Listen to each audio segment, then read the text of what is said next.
And some weeks there's, so you read the Torah portion, there's a cool story, and there's a storyline that we could find meaning in, and then there are sometimes laws that are applicable that we can apply to life. And then there's certain things, once again, that we come across that have a kind of odd or seemingly irrelevant in our own lives. And therefore, but as often as we do with the teachings of Chassidic, we could take from the words, from the letters, from the implications, and find the deeper, inner hidden meaning of what's being said here.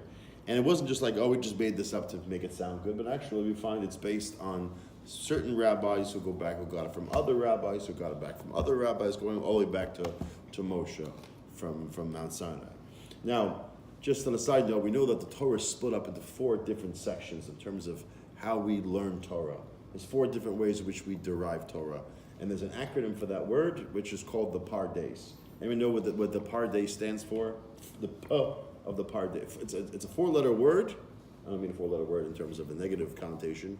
It's a actual 4-letter word, which is a Rosh Tevos, which means to say it's a word which has 4 different. Each letter stands for another word. So Pardes, which means garden, but the Pei of Pardes stands for what, Shimon? Pshat. So every time we learn Torah, we never. Many people want to just say, "Oh, does this really mean? Is this really true, or is it just a deeper meaning?" Yes, there's a deeper meaning, but we can never take away from the simple meaning, which is called Pshat. Then the Par Resh stands for another word. I don't know what the Resh stands for in Pardes. Pardes stands for Remez. What is a Remez? Derech Remez. Hint. Reminder? A hint. Sometimes you can say that in a reminder sense. It's a hint. Like when your wife says to you something like, when you're acting, you're not saying the right thing, and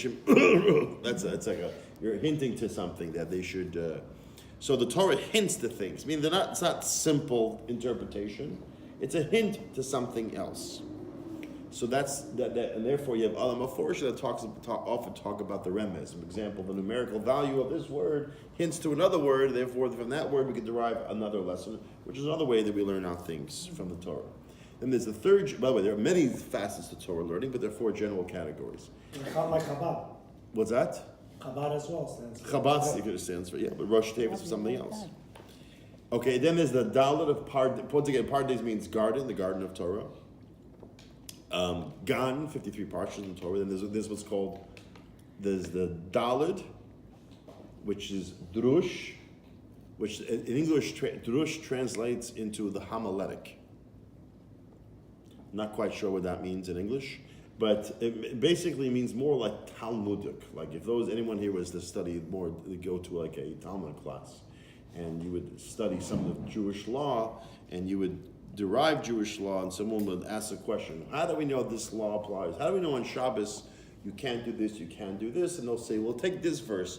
We could derive a Talmudic lesson from this particular. This is when Yakov went and he did this with his, for example, why did Yakov marry 2 sisters? Because in order to learn out the law, they're not allowed to cheat someone and lie to them and trick them, which is what some of the answers given as to why Yakov was able to marry Rachel and marry Leah. So that's more like deriving a law from a certain story in the Torah. And then you have what's called the Pardes. Once again, the Pei Resh Dalet Samech. The Samech stands for Sod, secrets of the Torah. Mm-hmm. And you could say that Chabad, the Chassidic, is called maybe hidden in the secrets, but actually maybe it's about all of them. But it's more the Kabbalistic, the mystical. They have understanding the spiritual aspect of it.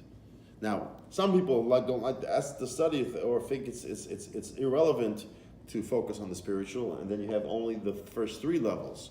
But if you take out the samech from Pardes, you're left with Pei Reish Dalet, as I often point this out, which stands for what word is pered in Hebrew? Pered? Yeah, pered. Pei Reish Dalet. You mean like a Donkey. No, it's not a donkey. Yeah, a donkey. A donkey. So basically, without sod, without the internal aspect, what are we? Donkey. Or is another word for it is jackass. I'm sorry, that's what it says. I'm not trying to. That's what it says. A jackass is. In Hebrew, instead of saying jackass, they say chamor. Chamor, right. But pered also means a donkey. Now, if you take the samech and you put it first, we're going off a little tangent here. But if you put the samech before the pered, what word, let's see, what word do you have? Samech, pei, reish, daled. Svard. Right, or Svardi, right? You know the sod before the... Yeah, and that's why you find that there's a very strong chain of tradition amongst the Svardim, especially in Kabbalah. There's a very big deal there within the Kabbalah, within that world. So I just want to mention that as we go into this week's Parsha. We go into understanding the beginning of the Parsha, and in actuality, in these last few Parshas, in last week's Parsha and Shoftim, it comes up a lot in this week's Parsha, KI SEITZEI, comes up in Ki Tavo, and other Parshas as well towards the end. We hear a lot of the concept of wars, of battles. Battles the Jewish people have to fight as we're about to enter into the land. The final battles. The final battle that Moshe had to fight against Midian. And then we have here this battle, what the laws concerning what happens when you fight, and the laws can what happen, the implications of what happens. So, but what wars are we talking about? Because, we just came across the 49th anniversary of the Woodstock concert, where we were fighting against war. We don't believe in war. We're peace people. We don't want war. But still, on some level, we have war. But there are different types of war, which we're going to see in a second. So first, let's look into the first verses of the Torah portion. Now that we have Alan not normally here with us, we're gonna leave Danielle alone right now, and we're gonna ask Alan to read for us the beginning of the Torah portion, which once again, we have the simple level, but then we're gonna go the different levels of understanding till we get to the real, true internal sod, the non-donkey interpretation, getting to the soulful understanding of what we're learning from this week's Torah portion. KI SEITZEI. Read a translation. I'm just reading the translation in English. Go over the translation in English. What's that? I have two chumashim. You want to take that one? When you wage war against your enemies, God will give you victory over them, so that you will take captive. Oh, it says when you wage war against your enemies. Okay, by the way, that's interesting. Translation is actually wrong, but go ahead. Yeah, all translations are right. We'll see, because it says actually KI SEITZEI le'milchama al oived, which is a very important part. On your enemies. Now, Aryeh Kaplan, we're not going to knock Aryeh Kaplan, was a brilliant man. And so when he translated it not according to literal, he translated it according to the way that one should read it when you're trying to just go along.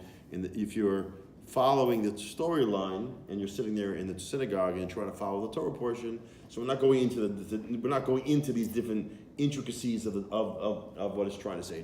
We just want a nice summary of what's going on. So simply speaking, when you go to war with your enemies, but we're going to see the al, which means upon. It makes a big difference between the saying with your enemies as opposed to saying upon your enemies. Okay, go ahead.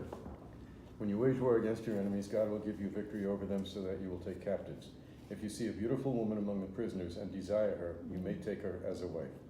In such a case, when you bring her home, she must shave off her head and let her fingernails grow. She must take off her captive's garb and remain in your house a full month, mourning for her father and mother.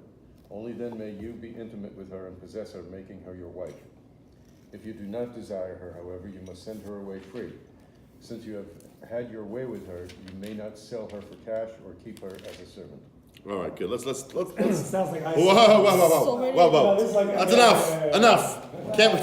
Can we switch to something a little bit? Okay, that's like. It's not as it seems. It's like, especially with ISIS these days. when you study a Torah portion like that, and when you ask your marketing people, your PR people, come take a video of one of our classes. Let's discuss the Torah portion, and the people should, hear about it. I don't think they would pick this particular verse. Yeah. When you find this attractive woman that you found in battle, you may take her and sell her. But if you want to keep her, just as long as you shave her head and grow her fingernails, all right.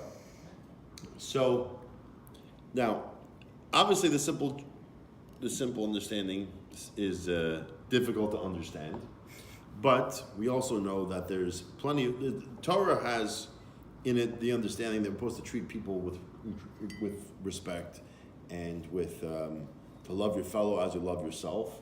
So we have to understand, we have to kind of, when certain Torah portions like this, we kind of really got to understand it's more on a spiritual, mystical level to really get to the essence of it, because obviously this is not applicable now, and this wouldn't be applied now. This is not practiced now in any way, shape, or form in its literal sense. That's the problem with some of the fundamentalists that are out there. They, without a oral tradition, without a commentary, or especially a more mystical, spiritual commentary, people take things literally and go out and do things which in our times are inhumane. So no real true leader of the Jewish world today would say was that this type of we're not at wars, that we don't have these, but there is within it much wisdom which is applicable to us, which we're going to see. Now, if we could say the war that and let's be honest, we're not really fighting wars in our times, and the laws. I mean, the wars that we, like, as a Jewish people, the state of Israel fights, or are if anything, the Israeli army is the most humane, army that is extremely careful to protect life as much as possible. But what war in our own personal lives? You think about it. I mean, we're not really fighting wars. At least we're not serving as army soldiers. But what wars do we fight? How can we find, if we're supposed to take every lesson in the Torah apply it to life, what wars, what would be the obvious example of wars that we do fight, or battles that we fight on a regular basis? We fight wars against materialism. Okay? Well, for example, let's take that, materialism. That's a big answer people often say. For example, can you give an example of that? What do we have to fight against? Attractions that we see around us, things that are attracting us, non-spiritual things around me. Non-spiritual things, okay. No, it's open, it's open. It's open. Okay, so.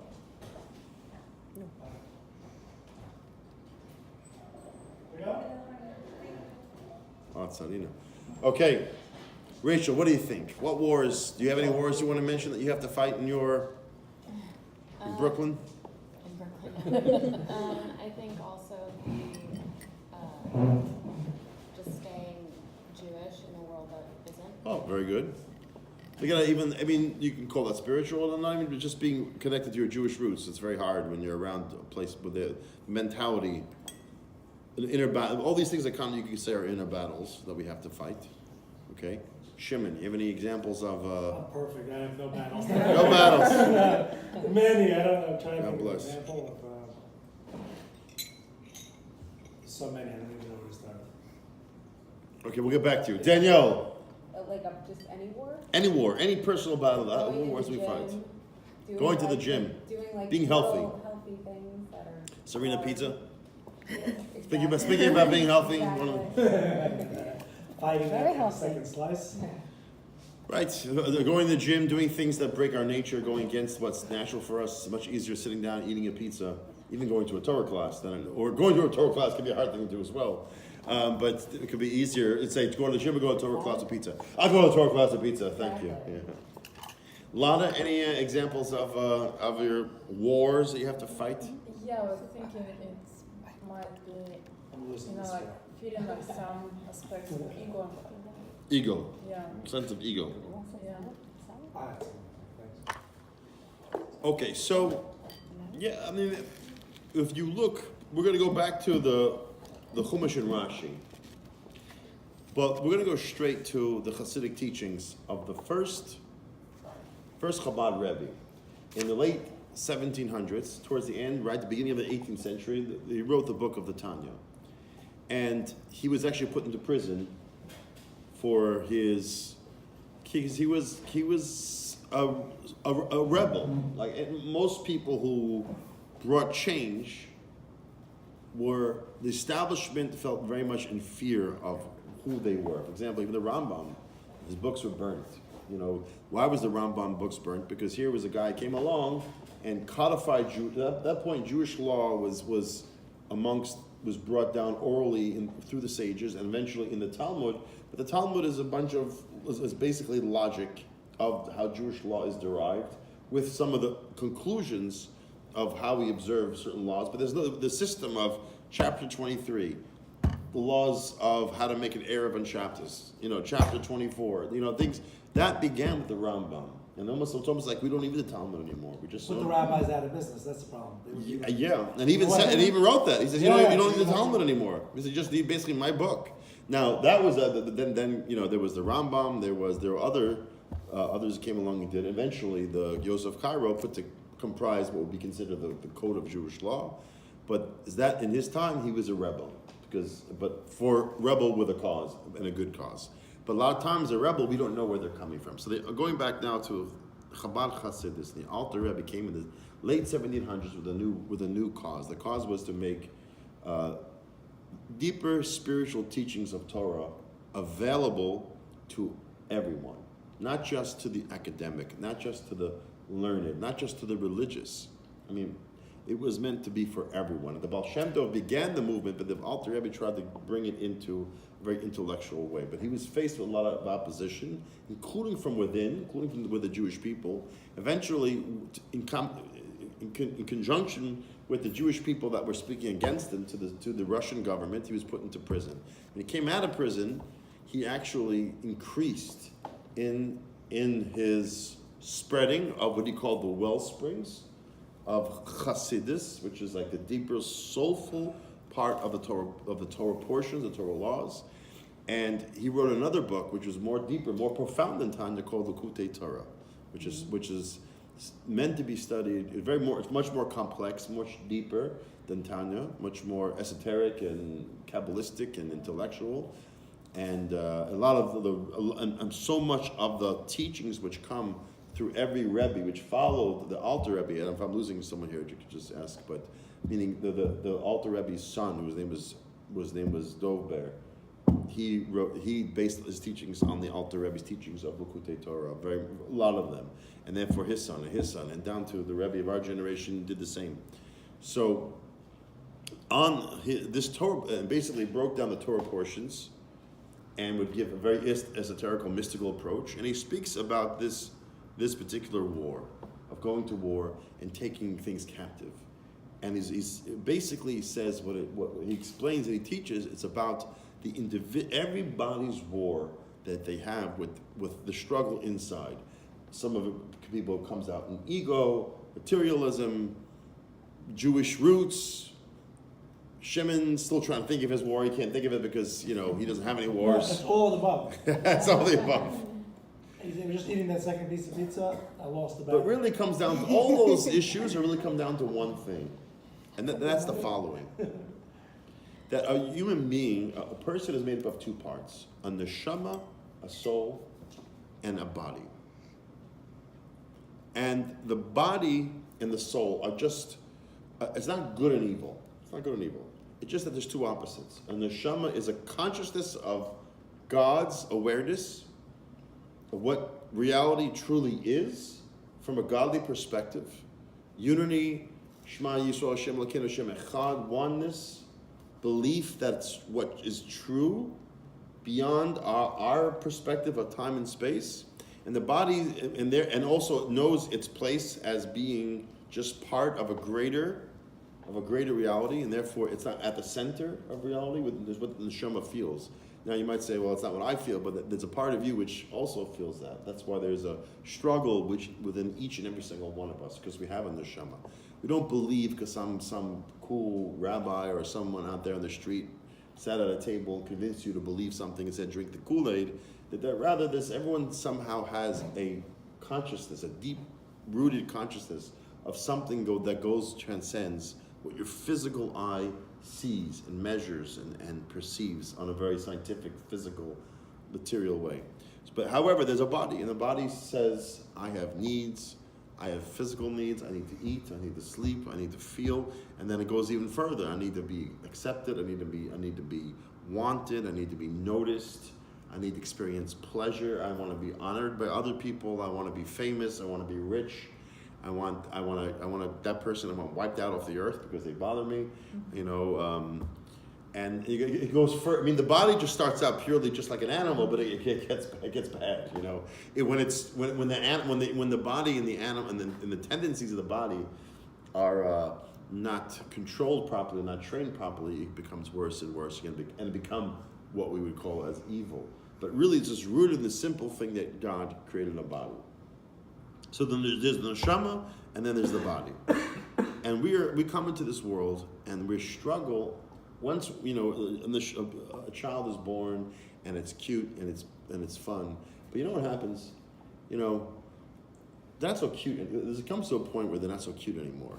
You know, like a little tiny baby in a supermarket, and a little mother holding the child, and you're like, go ahead and be online. You know, you don't care. You know, it's nice, it's cute. You know, the kid gets older, gets nasty, and then they cut you online. Get the heck out! I was here first. You know, it's like, you know, they don't. Once they become they're not so cute anymore, no one appreciates that little kid anymore. They become annoying now. Because why? They're growing into an adult, and once they become an adult, then they really get on your nerves. You know, especially when they're your own, when they are your own kid. You know, and they become teenagers. God help us, some teenagers. You know, anyway, so we have this battle with. Serena got my joke. Okay. We have this battle with this, you know, with this entity within with this soul God wanting to connect, wanting to experience reality from a godly perspective. Then there's the body. The body is strong, and it's needy, and it wants, and so there's this war going on. So often, but the human nature is to think that the goal, God sent the soul down. People often use those terms, Yetzer Hara and Yetzer Tov, right? Everyone has heard those expressions, Yetzer Hara, yeah. Right? Yetzer Hara, oh, he's bad, she's bad, it's bad, it just wants bad things. And Yetzer Tov is just out there to do good and be a good person and to daven harder, which is true, you know. It's very interesting. If you notice, someone once gave me good advice, you know, I said, you know, I'm trying to think of something to accomplish and I don't know what to accomplish. He says, you know what, just sit down and daven, because when you daven, all the great ideas come to you. When you're not davening, nothing. Meaning to say is, as soon as you sit down to pray, oh my God, it's like all these great ideas pop in my mind. What do I need to accomplish? What do I need to do? My organization, the bills I need to pay, how do I pay them, you know? After davening, I don't know what to do. I'm stuck. I don't know where to go. But while I'm davening, I can't think about anything but my practical needs. Why? Because it's unbelievable. The second you sit down to do something good, boom, comes the other entity to stop you. And it goes for if you notice that anything in life works that way. Usually the way it works is something which is good, which is healthy and important. Whether it's going to the gym or whether, you know, which is, let's say, good for the body, which is good for God as well. Or praying or doing a mitzvah or growth. There's always a tremendous, oh no, you know, there's so much, the body fights back, you know, so strongly against it. Resistance. So much resistance, right? So much resistance. The Alter Rebbe, in a very long teaching and discussion, discusses that this is all about, this is actually not just about what happens to go to war, and this is about the soul fighting the body being the physical body. And what we need to do. Now, is the goal to destroy, to win the war, to destroy the entity, to kill the enemy, to become the victorious and stand above the dead body and say the neshama, the soul won because the soul is good and the body is evil? Is that what we want? Is that what we need to do? Fanny? No. You know how I could prove that you disagree with that? How? Because you ordered pizza for the class tonight. Why? What's the point of having pizza at a Torah class? Disgusting. It's physical. It's material pleasure. I mean, believe me, pepperoni pizza is much more material pleasure than the kosher Bravo pizza is. But still, on some level, it's good enough, you know, to get people, you know, going, because this is a great example of what we want to do with physical. We want to use it in a positive way. Our goal is not to hate the body or destroy the body or loathe the body or the physical world or ego or materialism or all the things that just was mentioned, but rather to to actually embrace and figure out a way to harmonize between the two. Make it good. So that's another point of that. Okay. However, the Rebbe of our generation asks a question based on the Chumash and Rashi. Rashi, another commentary, came much earlier on, who says that he is he's the basic commentator to describe to give us the pashat, the simple understanding of every verse in the Torah, which he does from the beginning of the Torah to the end of the Torah, including the prophets, including much of the Talmud, and so forth. On this verse where it says Ki Seitzei milchama al oivechem, when you go to war on your enemies, he claims that a child is going to have a question, saying, "What kind of war is this?" This is a practical lesson. When you go to war, this is how you handle things. Now, the question is, what kind of war is it? When I say what kind of war, there's basically in Jewish law, there's two kinds of wars. Or in Jewish history, there were two kinds of wars. There were wars in which God said, you have to fight this war. It's not up to you to decide whether you must go to war, like Amalek and other nations that are just pure evil that we just have to rid ourselves of because they only bring something negative to the world and they're meant to be eradicated. And then there's another type of war which it's called an optional war. It's called the Milchama Rishus is the Hebrew. Like in Hebrew, Rishus means it's up to you. If you want, you know, if you want, you want. You don't want, you don't want. Whatever you want, it's up to you. So there's a war which God commands the war, and there's a war which God says is optional. It's up to you if you want to fight the war, if you don't want to fight the war. So this war that we're talking about, especially with the deeper answer that we just gave, that is we're talking about the fighting that we're dealing with, which we didn't really get to the details of it yet, how we fight this war and how it's manifest. You know, fighting the war within ourselves, the battle inside. Is according now, which is a later answer, commentary gave an answer, said it was with Alter Rebbe in the 1700s, 1800s, said it was referring to the war against the inner darkness that we have to fight against, which comes from the body, which if it's not controlled properly can become very evil. But what does Rashi say? Is this war, is it an obligation, or is it a war which you can call, you know, if you need to, you don't have to? What would you think? What should it be? Alan, what do you think it should be? I think it's obligatory. Right, obligatory war. Serena, you agree? Obligatory? Obligatory war? Is it a chiyuv to fight this war? This war that the Torah is speaking about. Oh, between the two, okay. Yeah, there's two kinds of, if you follow me, I lost there. There's two different commentaries. One commentary says nothing to do with obligatory or non-obligatory. It's just saying it's on a deeper level, it's referring about the war that we fight every day. The war we fight against the part of ourselves which kind of always is trying to interrupt. If you could say what is the enemy? The enemy is always an enemy is trying to interrupt my connection, you know, with God. It's like you know, you're on the phone, all of a sudden I can't, I'm losing you. All right, I'm losing you. Hello, you know. So that's what the Yetzer Hara does. He tries to interrupt our connection to God, which, by the way, can come in many different ways. It's not always, that he wants us to eat a piece of, you know, pepperoni pizza, or he wants us to do something which is, let's say, whatever it is, that's something that's outwardly black and white, something the Torah says we shouldn't do. Sometimes it could be very religious. Right, it's not always about being religious. No, sometimes it can come in the form of being Right, I'm sorry, the wrong exactly. thing by As we spoke about on Shabbos, which Alan was asking about, sometimes simply by being happy can be the greatest example of how the Yetzer Hara gets to a person. By trying to give you 7,000 reasons why you should not be happy. How everything is so bleak. How everything is so bad that it is hopeless. Your life is hopeless. Your life is meaningless. I mean, the Yetzer Hara is very smart. So it doesn't send messages that are so like,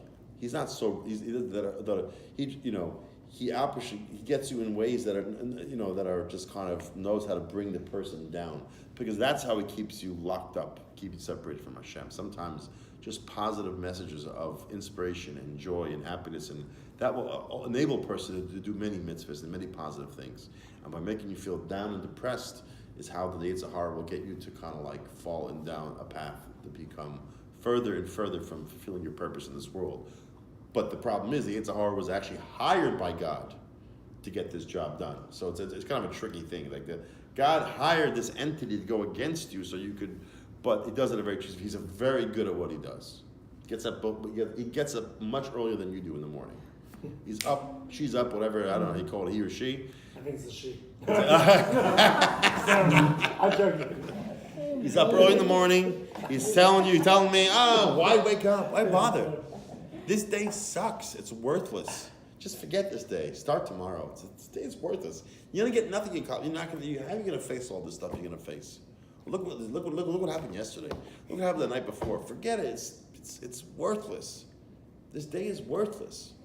This moment is worthless. You make a difference. That guy, the guy on Facebook who's going away, before Labor Day weekend, enjoying life, on his sailboat in the south of France. That's the guy who's living the good life. He's not really enjoying it because he pictured before and after his Facebook. He's really sad. When the camera comes, he's like, yeah, right. And a second later, he's like depressed.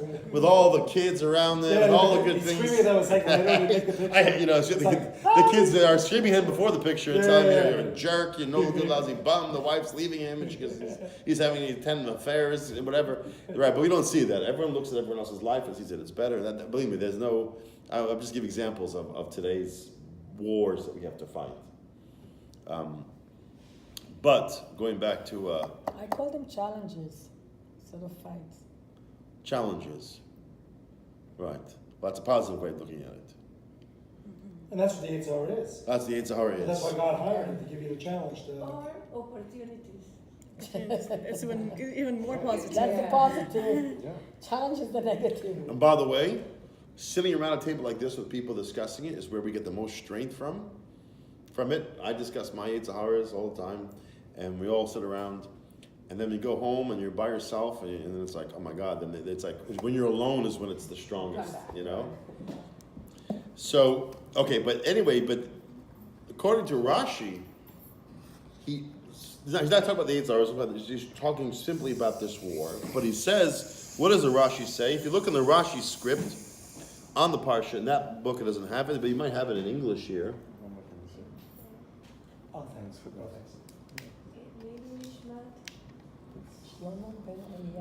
Bil Milchamas Reshus HaKasav Medaber, which means this war actually is talking about the optional war.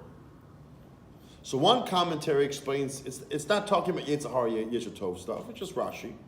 And Rashi's talking about, simply speaking, when you go to war and you meet this girl and you have to shave her head, all that business. Talking about a war, we're talking about the non-obligatory war. Later on, the Alter Rebbe says it's on deeper levels, referring about the Yetzer Hara. So yes, he's saying, wait a minute. How can we bring these two commentaries together? Because the Rashi said that this war is talking about a non-obligation war. The Alter Rebbe, who's coming to explain the soulful part of the Torah, is saying that's referring to our everyday, moment-by-moment battle with the neshama, the soul against the body, and what comes from the body. And each generation has different bodily desires, or there's different egos which come forth, like I just mentioned earlier, about that making us feel that we're worthless, that we have nothing to, we can't accomplish anything, that the one thing that we do is meaningless. Which is totally furthest from what God wants from us. But the question is, shouldn't that be a war which is God is commanding us, forcing us, obligating us to fight that war? You follow me now. One commentary explains, which is Rashi, says that the war is, it's not obligatory. It's up to you. Another commentary says it's the most important war you ever have to fight.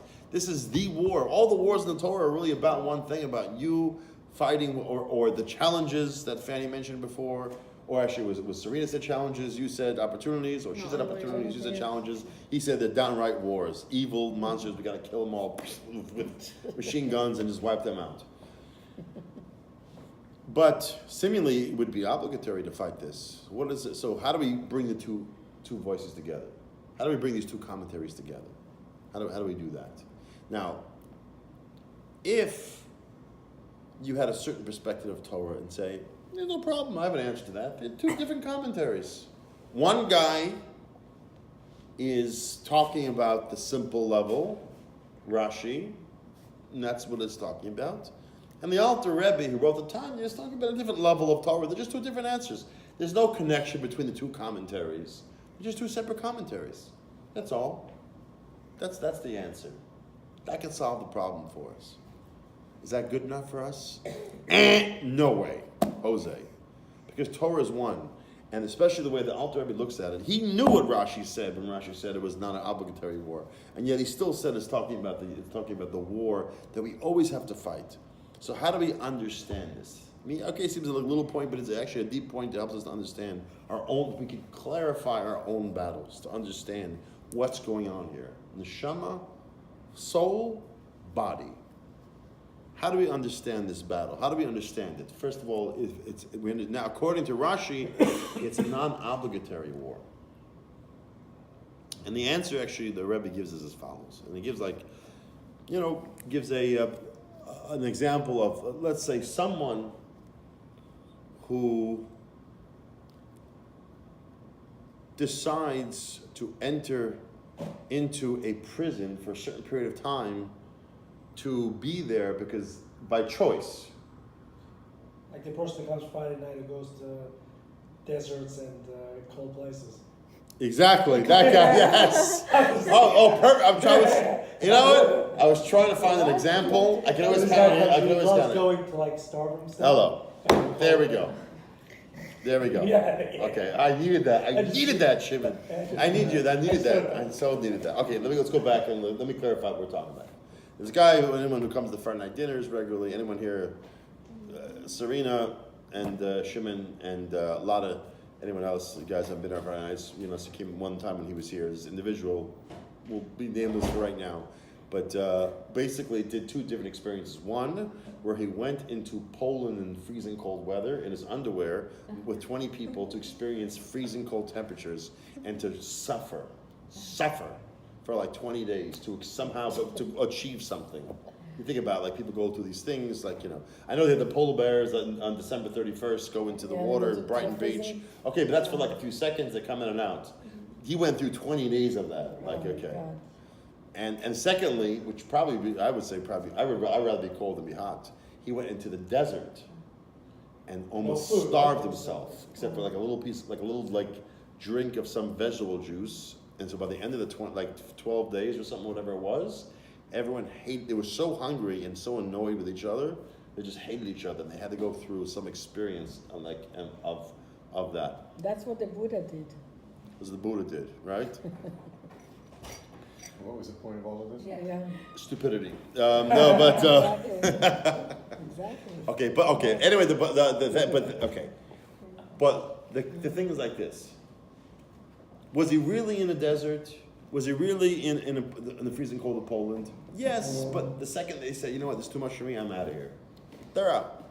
Because they chose to be there. So, on some level you could say they experienced hardships, but it's not necessarily. It only counts if you're really taken hostage and held at gunpoint, and you don't know if you're going to survive or not. And so it's not. Yes, I mean, don't get me wrong. I wouldn't want to do it myself, and I'm sure there's suffering involved. There's a difference between when you really have no choice because you're there because you don't want to be there, or when you choose to be there. By choosing to be there already gives you the power that really you are in control of this. Because if you want it, you decide to leave. So it shows you that it's really you. You're the one in charge. We'll say that now, and because we'll go back now to the Talmud. The Talmud in the tractate Nida says the following. It goes through the story of the process of a soul coming into this physical world as it enters into a fetus and grows in the womb of the mother, and eventually comes into this world to become a complete human being, which is a process starting from the conception all the way down to even 30 days after the child is born. A child's not considered a full child of a human being until it's 30 days in this world. Interesting. Not even before the 30 days, not considered a full. It's a question of, God forbid, a child passes away, whether a parent needs to sit shiva or not, if it happens during the 30 days. After 30 days, it's a complete human being. And then there's the bar mitzvah, and there's when they're 20 years old, when a person, human being, is doctor. Not until you're a doctor is when you're really a pro person. If you're not a doctor, a lawyer, you're nothing, But when you're 20, is officially no. Even though you're bar mitzvah, you're an adult, but you're not really an adult until you're 20. Person is not punishable for sins, whatever that means, until they're 20 years old. So if you're still 18, 19, then you're still good on sins and punishments until you're 20. Okay. So you got anyone here under than 20? I don't know. No, fine. By the way, last week I was in a supermarket and I was buying beer and they carded me. No. Yeah. Get out of here. Yeah. Yep. They carded me. I said, "You didn't see that again? You sure? Go check. Go now, check." You see sometimes like in bars, you see like a lady is sending the card. No, I think between you and me, I think they have that card. Everyone can enter into the computer. But I was going with that for a while. I kept going. The lady didn't find me funny. I'm like, you sure you want to see it again? You want to look? You sure? They didn't card her, by the way. Okay. Okay. So a person comes into this world. Now, in that Gemara, in that Talmud, it says all of a sudden, on the Neshama, before it comes into this world, it has to go through this process. And then before it comes in, it says it's given an oath. A malach, an angel, stops the person from coming to this world. It says, you take an oath that you will be tzaddik, you'll be a righteous person, and you will not be a rasha. You will not be evil. And the Neshama says, yeah, you got it. Amen. And then it goes on to say that every single thing that will happen in your life, all the tests that you're given, and all the challenges, and all the opportunities that you're given, you chose them. On some level, it sounds like, no way, Jose, I would never have chosen this. But the truth is, yes. On some deep neshama level, your neshama chose to come into this world, to be part of these parents, Rachel, I don't know if I don't know if you agree with me or not. But you just came tonight. That was the only choice you made. You chose these parents. As much as we don't like to say, "Oh, my parents are crazy." There's no way. I wish I had Johnny's parents. They were so nice. They gave him, my Yossi, 16-year-old Yossi, for the last 3 years. What are you talking about? Everyone in my class has an iPhone. What do you mean? You're the only one in this whole school who doesn't have an iPhone. I mean, you expect me to believe that you're the only one in your whole entire school in Crown Heights in a Chassidic environment, and I'm the only one who did not buy you an iPhone. He's like, you're the only one. Everyone has an iPhone, right? Everyone has an iPhone in the whole entire school. That's what he told me. And he took a poll, he went to school? Well, no, but eventually he was able to connive his way, but that's what grandparents are for. To buy iPhones when the parents don't buy them for you. But anyway, we chose our parents, we chose our environment, we chose, even God forbid, sicknesses that we're going to have in this world, the suffering we're going to go through in this world. On some level, Neshamas chose that. And then you might say, well, what about people in the Holocaust? We can't understand it, ununderstandable. But at some level, we understand as we face our challenges, as we face our most difficult situations, the most painful things, on some level we have to think, which might be counterintuitive at first, but realize that we chose these situations because on some level we can overcome it. We might not win the way we want to win, but through our neshama, through that, tapping into the etzem and nefesh we spoke about on Shabbos, which must be done with joy, because joy has the ability to break all boundaries. That is something that was given to us before we came into this. So by the time we came into the world, we're satiated with all we need to overcome our obstacles, which is one of the explanations as to why the angel says, take an oath. It says mashbim also liot tzaddik v'lo liot rasha. Mashbin means that he's given an oath. But if you take the word mashbin, which is a shin, vav, ayin, for the word shavua, and you take the shin, and you just take the dot, which is on the right side, and you move it to the left, it comes sava. Savata means to satiated. So it's not just that it means it's being given an oath, but it's being satiated with what it's needed to, with the powers that it needs to overcome, whatever it needs to overcome in its lifetime. So that changes the battle here. So we are really, we're not, even though it feels like we are under the dominion of this powerful entity called the body and the challenges of the Yetzer Hara and all the darknesses that we face and the fears and the ugliness of life and whatever it is that all the things that we go through, we feel like they are on top of us. They are in control of us, and I can't overcome that. Really, it's just a mental switch. Ki SEITZEI milchama al oivecha. When you go on your enemies, when you go out on your enemies, we have to go know that Hashem put us on them. And it's not just a nice thing to say, it is actually true. If you see it, you apply it in human, the incredible power of the human spirit is more powerful than anything we face. Whatever it is, it's either acceptance of the situation for what it is, but yet still it's moving forward in a very powerful spiritual way and just fighting and staying in the fight, not giving up, not feeling it's hopeless.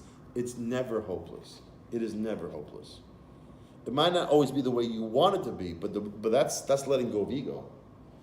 But staying alive, staying in the fight, staying joyful, staying peppy in every given situation, and that's the way a war is won. Those wars that the underdog was able to win, it was because they were more into the war than the other one. Even if the entity was stronger, but it was the Maccabees that they were able to overcome, those stories of the underdog able to overcome and beat, like the greatest moment in sports history when in 1980 when the Americans beat the Russians, and everyone loves those types of Rocky overcomes the big black guy, and we're in real life, the guy would destroyed Rocky, in real life. But in the movie, they love that scene when the underdog wins, and but in real life, it's not that we're the underdog. We're the overdog. We're just not accessing our powers of incredible powers that Hashem gives us, that gave us before the Neshamas came. And the Neshama is a pure muscle of godly strength. It's just an entity which does not die. A neshama, a body is made up of earth, which goes back to the ground for everybody. And but a neshama is pure life, pure godly life. And by tapping into that energy, enables us to look in the face of something which seems so strong right now. But whether it's in our lifetime or whether it's the next generation's lifetime, but this neshama energy will persevere and will win in every situation when it's dark against light. But ultimately, the goal is not to once again destroy the darkness or destroy the body, but it's to elevate it, to make it part of one entity. We want to bring the Russians in. We don't want to kill all the Russians. We want to make them part of the American team and make it into a holy democracy like it was in 1992. But but going back to our story here, so therefore, you look at the exact words, Ki SEITZEI, when you go out, which means, what do we go out? You leave your original perspective, thinking that it's the natural world, the natural order which is in charge. But rather, you look closely at reality, you find the exact opposite. You see that the truth always, in essence, wins out. You go out to war, and we agree to fight this war, because we have to fight this war.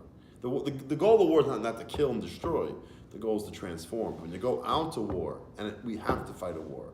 From the moment we wake up in the morning, and the moment the Yetzer Hara says, go back to sleep, forget about it, you're worthless, and nothing's going to happen from this, and don't bother, your actions don't matter, and what you do doesn't matter, and your life doesn't matter, and it's not going to work anyway, and that's where the war begins.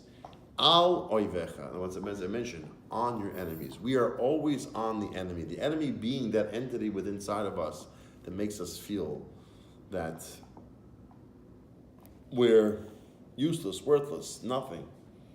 That I would say is the main war we have today. I was discussing this on Shabbos, but I said this, but I've been thinking about this every day, and I had this discussion with someone last week. We're talking about the preparation for Rosh Hashanah and discussing how, the part of the message of Rosh Hashanah is